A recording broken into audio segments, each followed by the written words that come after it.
Now, NUM's youth structures marching to the union buildings to express its grievances. The union is unhappy with the high rates of unemployment, fuel price hikes, and the closure of mines and power stations. eNCA's senior reporter Aviwe Mtila is following that story for us, and he joins us now live.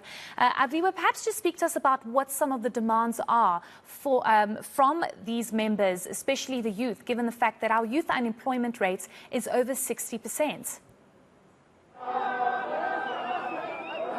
Well, that you've hit it on the nail, Heidi. Just some of those, the unemployment, among others, the petrol hike, some of the grievances as the youth structures of the National Union of Mine Workers is headed to the seat of power. That's the union building to deliver a memorandum. They've decided to do things differently this year in commemoration of the June 16, where we understand the youth was shot at by police. They're saying that instead of their normal lectures that they would have to commemorate the tragic event of June 16, they're now taking to the streets, headed to the seat of power, to the president. In fact, I want to bring on one of the leadership of the NUM youth structures here, Sandra Maseko, just to get a better understanding. Sandra, maybe take us through what we're going to do at the union buildings. What's in the memorandum? All right. We are going to the union building now as we're embarking. We are going to hand over a memorandum there, which concerns the youth at large in this country. We are saying we are tired as young people that the government is doing things without us. As you see this placard that I'm holding here, it says, nothing for us without us. We are speaking to this thing of ESCOM that says ESCOM is going to be unbundled. We are speaking to this thing of young people being unemployed and the struggle that we have.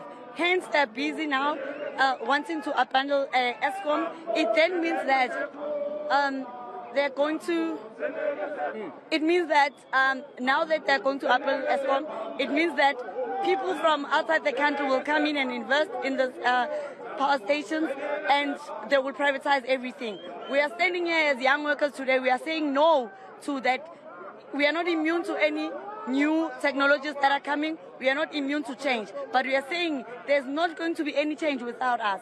We are saying that change must be brought in a public pathway. That is what we are saying. You talk of youth unemployment, and you mentioned earlier on retrenchments, but of course the president himself said that the prerogative of employment in the country largely is put on the private sector. Shouldn't then this march be directed towards the private sector?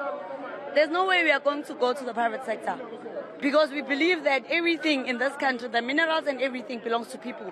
Therefore, that is why we are saying the public sector must come in. Government must intervene. We are tired of being victimized as young people. Okay, thank you very much. Just some of the sentiments as the youth here, you see in the majority marching towards the union buildings. I want to get your sentiments quickly from the ANC Youth League. Tinyiko, Ntini, just your quick sentiments on the order of the day. No, just for correction, as the national cycle of the YCL, not the ANC Youth League, but the YCL. But indeed, I think you can see the placard, as we say, that we're suffering from a neoliberal trajectory that continues to show that if we're not careful, all our entities will find themselves being privatized, and one amongst them is ESCOM. And we're saying that no to privatization of ESCOM, and now we can see there's energy crisis in the country. As the working class, we can no longer take it. But while we support a transition to other alternative energy supplies, we will not want this to happen at the detriment of the workers. We say no to the closing of any power station, no to closing of any mine. Let it be a just transition, preserving the jobs that are already there. We've seen high level of retrenchment within the private sector, and young people are the most that are retrenched because of the principle of the last in, first out. And surely this is some of the things that must change.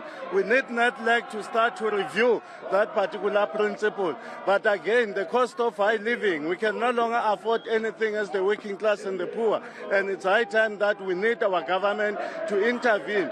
We've seen the economic and reconstruction recovery plan, which we feel it will not provide any solution because it's centered around neoliberal policies. So we need an economic recovery plan that will speak to the issues of the working class, in particular young people. All right, thank you very much, Tinyiko.